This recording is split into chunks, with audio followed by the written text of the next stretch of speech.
মাঘ বিহুৰ প্ৰস্তুতি কেনেকুৱা চলিছে ৰাইজ? এয়া দেখিছে নহয় মোৰ প্ৰস্তুতি কেনেকুৱা চলিছে। ৰাতিপুৱাৰ পৰা অকণমানো ৰ'বলৈ আজৰি নাই জানেনে। আজি বুলি নহয় এইকেইদিন অকল কাম কাম কাম, যিহেতু বিহুটোৰ ওচৰত আহি পালেহি।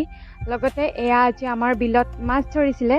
মই ভাবিছিলোঁ যে আজি নানামো, ভিডিঅ' কৰিম আপোনালোকক দেখুৱাম, কিন্তু মাছ দেখি মই ৰ'ব নোৱাৰিলোঁ। দেউতায়ো এইফালৰ পৰা মাতি দিলে যে নামহি আহ, গতিকে ভিডিঅ'টো তাতে এৰি যিমানখিনি পাৰিছোঁ আপোনালোকক দেখুৱালোঁ। মই গ'লোঁ মানে বিলত নামি দিলোঁগৈ আৰু আমাৰ মাছ এইকেইটা পালোঁ। বাকী মই বেছি ধৰা নাই, দেউতাই ধৰিলে আজি। মাছ ধৰাত মোৰ চখ আছে যদিও আজি মোৰ ধৰিব মন নাছিলে, তথাপিও নামিলোঁ আৰু এইফালে মাছ ধৰি আহি ঘৰত ধুনীয়াকৈ গৰমে গৰমে মায়ে ভাজি দিলে, মই খালোঁ।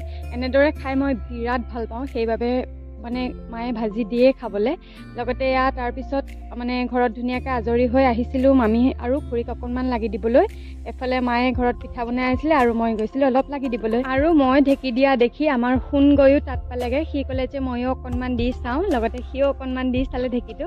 বাকী আপোনালোকৰ বিহু প্ৰস্তুতি কেনেকুৱা চলিছে মোক কমেণ্ট এটা কৰি জনাব দেই। বাকী আজিলৈ আহিছোঁ, বাই।